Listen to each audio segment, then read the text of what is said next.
Bug-Out Survivor, and on this one it's a showdown of 3 British Army sleeping bags.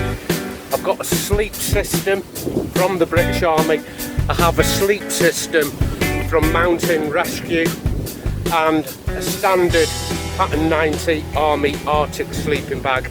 And that's kind of the criteria here, is they're all ready for winter. Very subjective, a sleeping bag. It's like you think your own wife is the best looking chick you've ever met, you know, when in reality there's going to be people out there who think she's a bit of an old dog. Same goes for sleeping bags, it's in the eye of the beholder. So let's take subjection out of the equation and throw in a few facts. How compact is it? What does it measure? What kind of volume is it? They're what we're looking at. Whether you find something warmer than something else, again, is subjective. A cold sleeper won't think the bags you have are warm. And I always get in the comments, why have you got a double bag military system? I've got a snug pack, little 50 quid, 100 quid sleeping bag, and they love it to bits. They think I'm wrong for having a double bag system. One, you don't know how I sleep. You don't know how old I am, what medication I'm on, all the factors that go into making whether you're a cold or warm sleeper.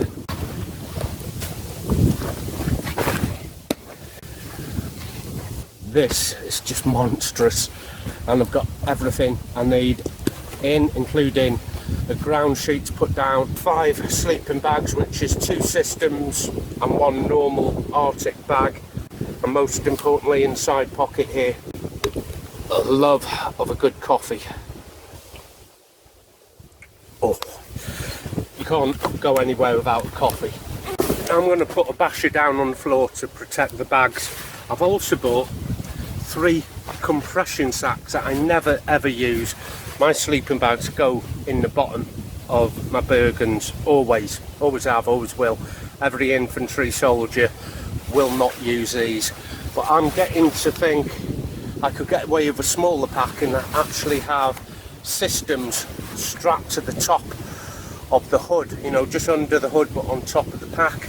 Have the biggest sleeping bag you possibly can there, and that leaves a smaller pack completely empty. Change clothes, waterproof, stove, your food, maybe a basher, and that is another way. But in all reality, this is the only way I can measure volume, because I hear a lot in the comments, that sleeping bag of yours does not go in a compression sack, that sleeping bag of yours is heavier than mine. And having an opinion is so different than having your facts verified. I actually did a video of one of my systems and somebody said it wouldn't fit into 50 litres, just the sleeping bag. Now I don't know where they're getting that information, it's in the head. They've never tested it, they don't know that as a fact, that's an opinion. I had to go out and film a whole video showing that in just 50 litres one of my systems goes into that 50 litre pack, as well as a bivvy bag, the stoves, the basher, spare clothes, my softy suit. And I had to video it just to damn well prove, I mean, it's in the head, it's never been verified as fact. Hopefully that's what we're going to do, verify things as fact. This little cheap DD basher or tarp will do to put on the ground, just so I've got something to lay all the bags down on so they don't get dirty.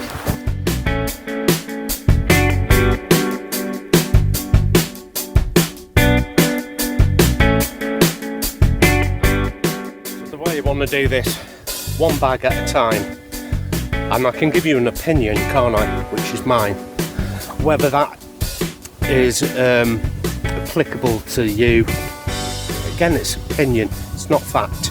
Then we'll move on to the fact. How big is it? How much does it weigh? And we're going to do this 1 bag at a time, spreading it out, having a look at it, see if it even goes into a compression sack. Remember, I'm toying with the idea of getting smaller packs and using the compression sacks to sit it under the lid behind my head. And usually I don't. Usually it's stuffed down the bottom of my pack, if I have a pack big enough to do it. If you don't have a pack big enough to do that, get it here. Now I don't know what order anything is coming out of this. Play it by ear. This looks like the Pattern 90 Arctic British Army sleeping bag. It's had a couple of modifications put in. We can have a quick look at them. It's been modified in the fact I've stitched in quite a nice fat pillow, which is going to add a bit of weight to it, not a lot, and obviously a bit of bulk. Will it affect how it goes into a compression sack though? All of these, by the way, if I can just turn this round, are centre zip bag systems, and none of them particularly have a good neck baffle. It has a zip baffle, but don't confuse that with a neck baffle.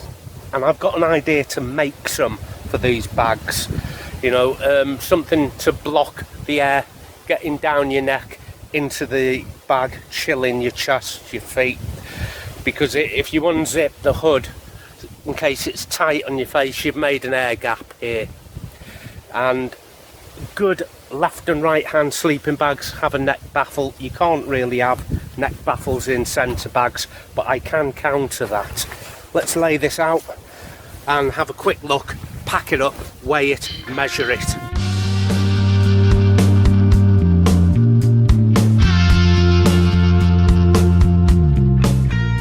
Now this is the British Army Pattern 90 Arctic sleeping bag. I paid, can't remember, maybe 25-30 quid. Now remember, when you're buying things like this, you don't know how many times these have been washed. With every washing, you're taking away some of its insulating value. With this one, I think it's had a few washes. It could be warmer. That is why I would advocate buying grade 1 or super grade. If you see them advertised, I would go for something like that. You've almost guaranteed it's come straight off the shelf. Centre zip, which comes almost to the foot. Pull tab on the inside, one on the outside. On the inside, mesh drying pockets. Let's see if we can find them mesh dry pockets. Here, British squaddies will put their wet socks in there to dry out. But as we all know what lads in sleeping bags do with their socks at night. UK Fecsa system, that is for. This one I think is for my Buffalo, is it? No, Pat 90. That leaves this smallest one for a Buffalo. 2 tips: packing your sleeping bag into compression sacks. 1, unzip your bag first. I know it sounds daft, but you're going to get it in a lot easier and quicker having more loose fabric, less air to put in. Foot in first. Now that might be self-explanatory to most, but believe me, there are people who wouldn't know to do that. That has gone in quick. I'm only going to cinch it up a little. I'm not going to compress it to its full extent because I want some measurements here and here, and I want to weigh it. I think we'll weigh it, and the weight is obviously going to include the compression spider. Right, tape measure and a weigh scale. Gonna have to put on me eyeballs. Right then, this is the Arctic bag, British Army, and it's got a few modifications, a little extra pillow, but that's about it. Pat 90, what do you reckon? Doesn't feel too bad. Oh, there you go, 3.2. And I know what you're thinking, that's heavy, even with your modifications. I go really basic with kit. shelter, insulation, a cook set, I can get away with 3, 4, 5 kilos of sleeping bag because I've only got an air pad below me, maybe a bivvy bag, a basher above me, the pot to cook in, some food, bit of water, job done. In my pockets I can have some of the things that are more allocated to sundries, such as illumination, first aid, etc., and there's separate videos on that. A little heavier than I thought, 3.1 kilos. However, I do have a sewn in pillow and a pillow sewn in down the bottom as well, because it's modified for a hammock. I haven't used it as a solo bag in a long time. For our cousins across the pond, that's 20 inches. Call it 20 by 12. Uncompressed, remember. I'm going to compress it. I'll be compressing each one the same, and we'll see if we can get it from 20. I'm hoping for half that. Here's the thing. Some compression sacks you get with kit that is more regarded for civilian hiking and trekking, the compression on it is terrible. You really want to be looking at 50% to compact your kit. Some of the kit I've received on Civvy Street, especially the spider bags, it's barely a stuff sack, and after compressing it, I've only compressed it a couple of inches at best, at most 4 fingers span on a bag which should be that big, 4 fingers down to that big. What's the point? Just putting it side on in my bag and shoving it down will compress it anyway, because it can't exceed the width of my bag. Dig your fingers either side of your strap, and notice I'm pulling upwards, I'm not pulling down. Now digging your fingers in either side like that will prevent these unsightly bulges that happen.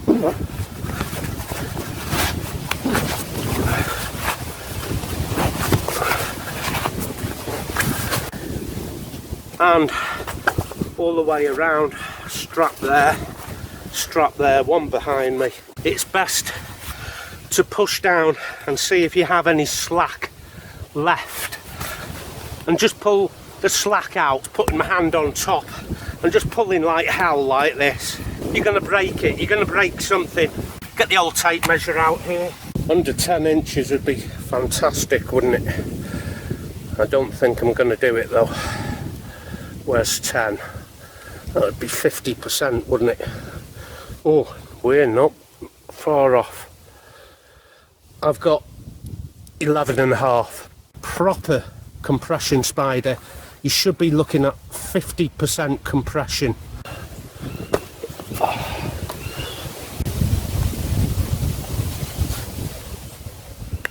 Next in the pack, I don't know what it is out here now. Let's have a look. This is my buffalo. Let's lay it out. So I have a compression spider sack there, dedicated just to this bag. 2 bags with this one. That is the difference between an Arctic bag like the Pack 90 and this, which is a system. Now I love systems. Some people in the comments hate them. Why are you carrying 2 bags? Why don't you buy a snug pack? I've had snug pack, and again, it's only opinion. They're overrated. I love this because it has a pile lining fleece. There is no wadding of batting between 2 layers.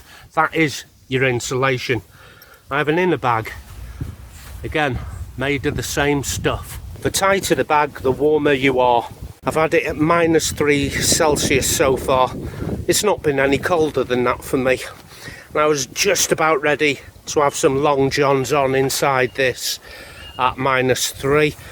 So this is the buffalo, 2-part, both fleece pile lining. This even has a fleece hood, so I'm not relying on perhaps a bivvy bag because it has this Pertex outer shell. Anything with a sew-through insulation, you're going to start losing insulation. I always have Pertex shells on my bags these days. Same kind of idea. Let's pull the two bags apart at the zip, put them in unzipped, foot end in first. Let's see how easy it is to get in. Real time, I'm not editing anything.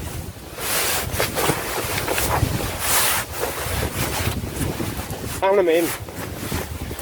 Room to spare. For some reason, in the dark, these get tangled up to hell on me, which is why I don't bother with compression sacks. Yep, I think I'm there.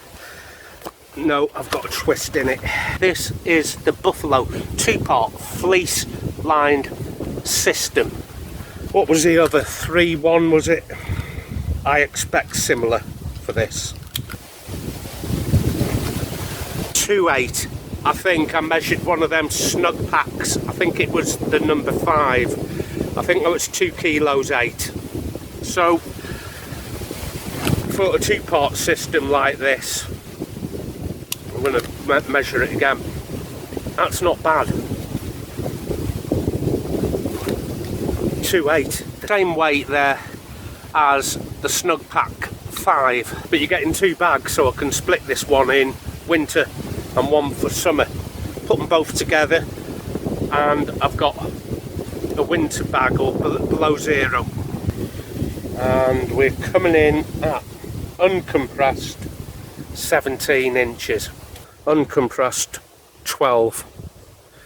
Let's compress it and see what we can do. Because of the nature of that fibre pile, I don't think I'm going to compress any more than I can. What did I say this was? 17 inches, so I want half of 17. I'm not pulling on this like I'm strapping down cargo on a trailer. I'm just making sure I've got all the slack out by pushing it down, just nipping it up. Oh, this is looking seriously small. This is the most graffitied compression spider bag I have. So what have I got? 17, half of 17. Oh wow, I'm so close to the 50% compression on that. Let's see what it actually comes out at. 9.5. Same weight as the Softy Elite 5. Only I get 2 bags, so I can separate one for summer use. That just leaves my Fecsa system, British Army. I had no idea they actually made army bags. They must be crow bags. I think what their briefing was, get as close to the Corinthia bag as you can. They tried. It is not on par with Corinthia, but then again, a lot of soldiers needed sleeping bags.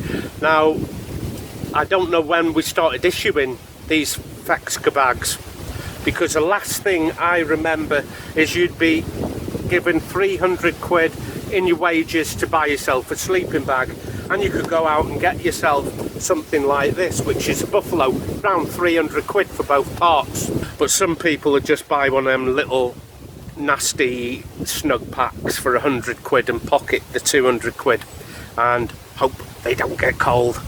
That's the way it used to go.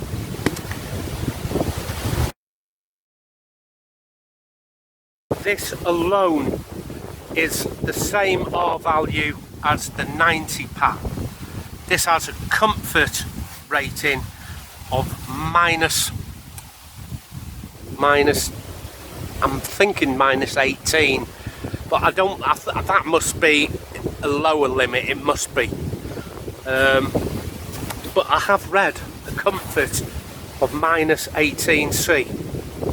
I'm dubious about that. That's one hell of a claim. If that claim is correct, that makes this the best bag in the world.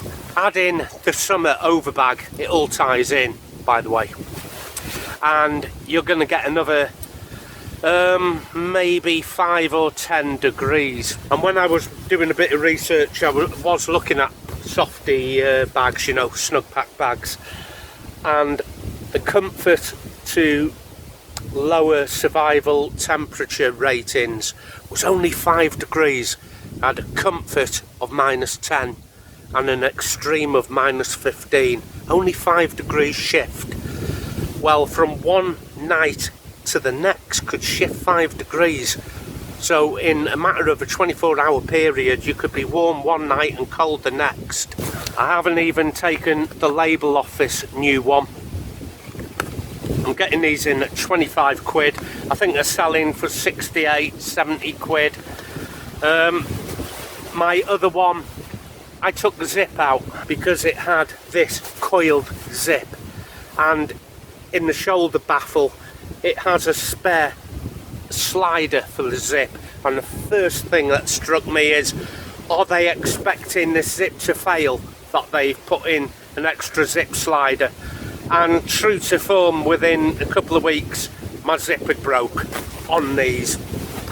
But I think it was my pattern 58, took the sleeping bag zip out of that and put it on my other one of these, and it's more like a Corinthia bag which has a toothed zip, and I think the Def 6 has a collar, which I'm really interested in, the Def 6.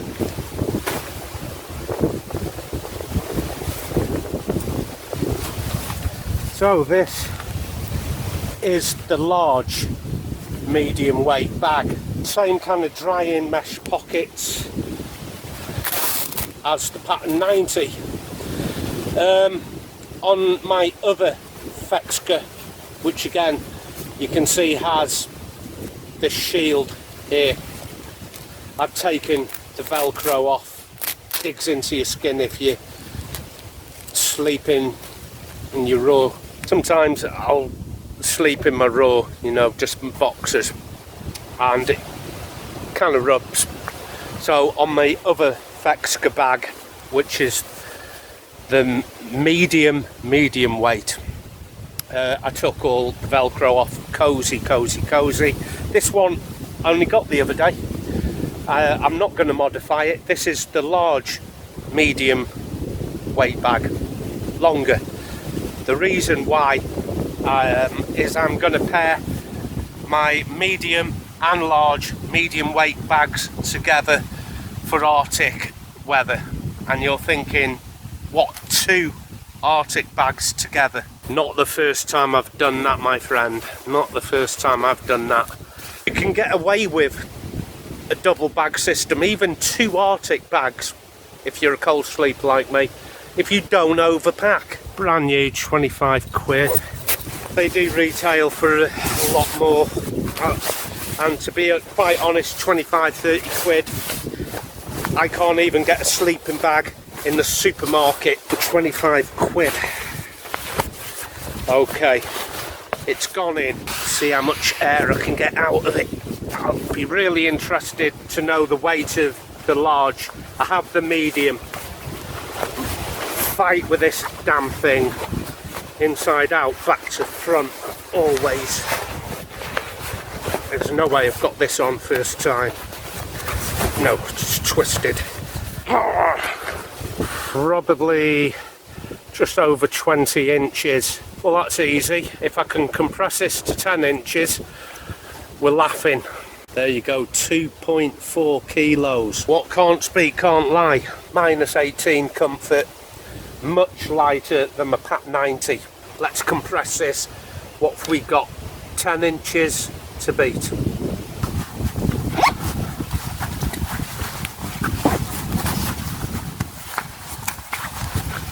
Don't want to see these side bulges. I'll dig my fingers right into them. Have a little knee on it, just enough to pull some tension out. Get a little more out of that one. Oh, I can get a lot more. Look at that. It's at 10.5. That's good. So I've got 2 of these bags. That's how good these are, and I am going to make them together for winter. In comparison to the 90, the biggest argument, well, the Pat 90 is heavier. I can feel it straight away. Smallest of the bunch, minus 18 comfort Fecsa.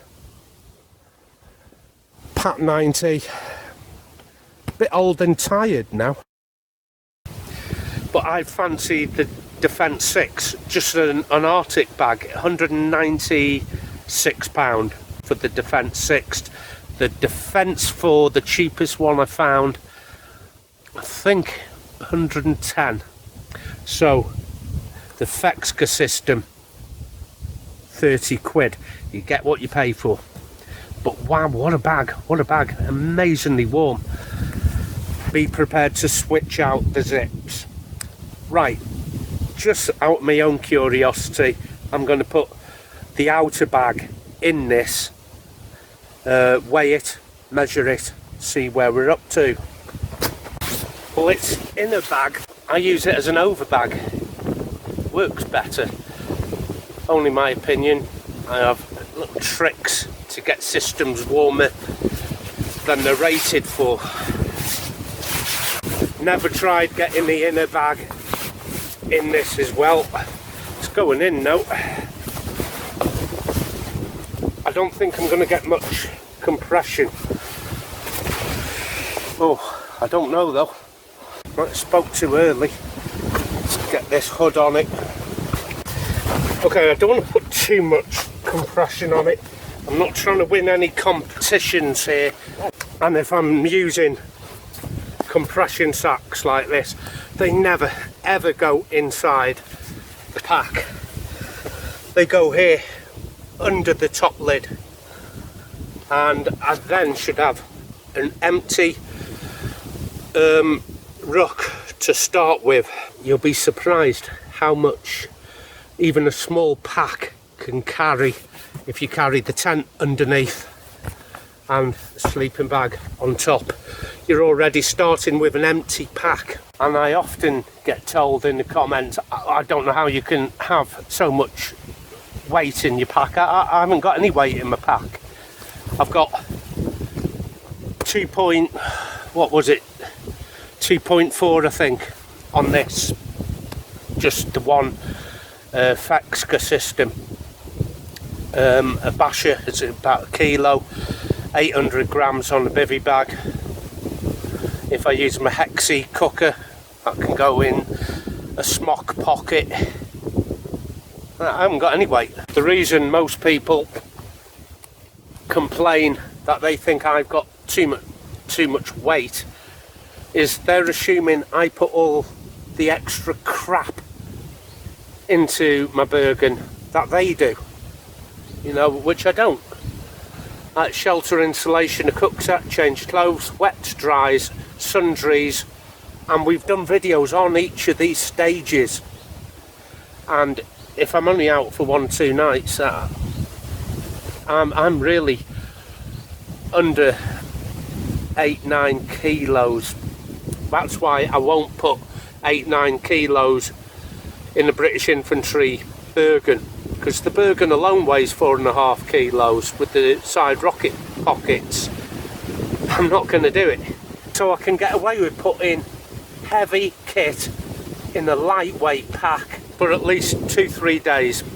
Long-term survival, where you want more rugged kit to last you, break open your Bergen. Anyway, rabbiting on, let's get it weighed and measured. So this is with the smaller summer bag. Nothing, doesn't weigh anything. Try again.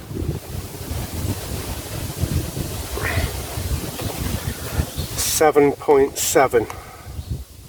Let's put that in proper money so I understand it.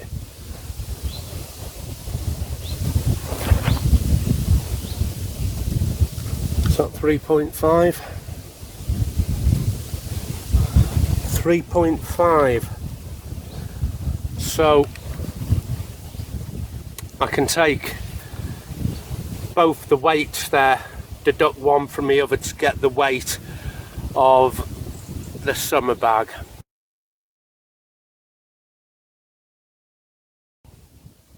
Now whether the summer bag is worth bringing out, I don't know. If it goes below zero, believe me, I'm bringing 2 Arctic bags out with me in my big old pack. There's nothing I hate worse than being cold, believe me. With it having a Pertex shell, this Fecsa, I shouldn't need a bivvy bag, shouldn't need it. When I have asked people, they've always said I was warm in my Fecsa system, but they were in a tent or something along them lines, some sort of canvas shelter, as where sometimes I don't bother. I just go on the ground with a basher above me, so long as I'm blocked from the wind. I've blocked the elements, haven't I? And then it's just up to the actual insulating material then to keep me warm. I throw a little hot water bottle down the bottom as well. I've had some Arctic systems fail me. The Pat 90 eventually failed me, but I don't know how many washes it had before I bought it. So it broke down in the end. It was time for a new one. And the same story was with my very old Pat 58. Everyone calls it a down bag. It's not down, it's feathered. Very different down. I do have down quilts. Little baby goose feathers are very different to great big seagull feathers, which this old Pat 58 seemed to be full of. I know, because they kept falling out. Then I went to the Pat 90. It did me alright for a couple of years or so. Started losing some of its insulating value. So I've got a medium and a large, put one inside the other. Good for winter.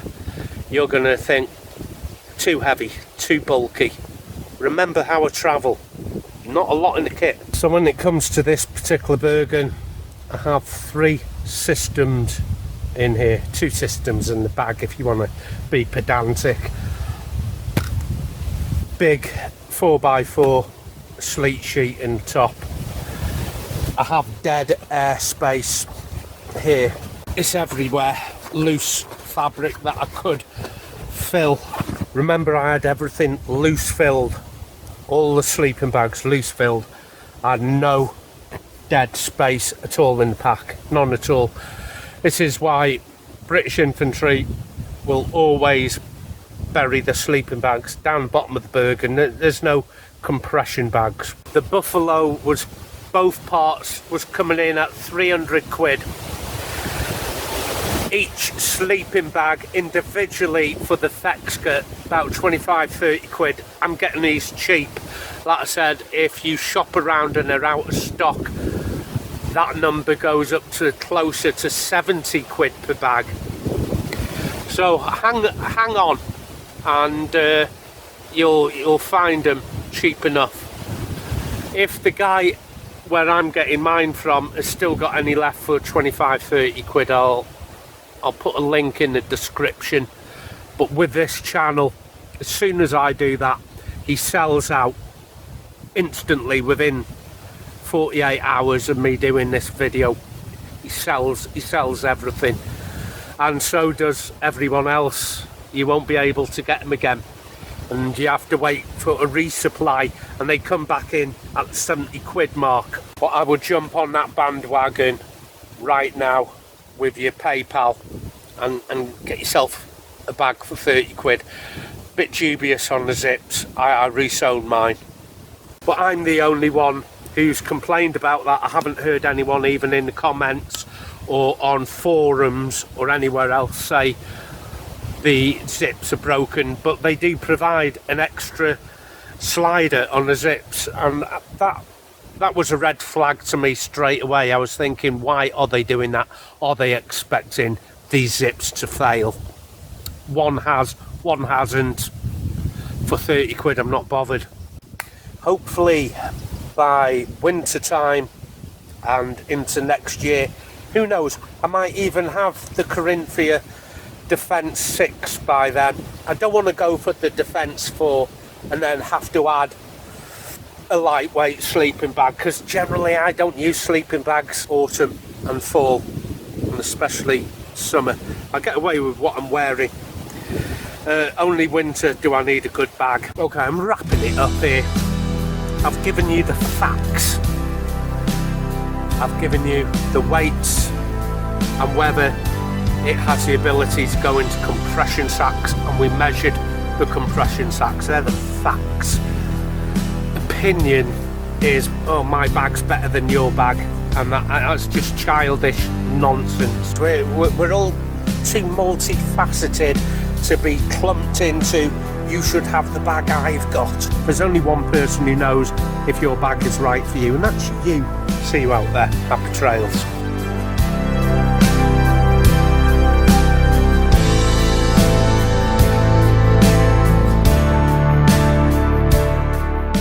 I did mention in the feature that I once took out my 58 Pat along with my Pat 90.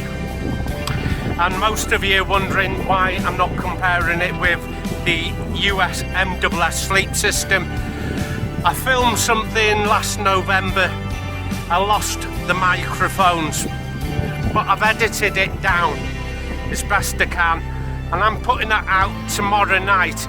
So it'll be the comparison of the 58 married up with the 90 and the US MSS sleep system, and I'll throw in the Buffalo as well. So it was a video that shouldn't really be released, but I'll put it in as a bonus for you tomorrow, 7:30. See you then.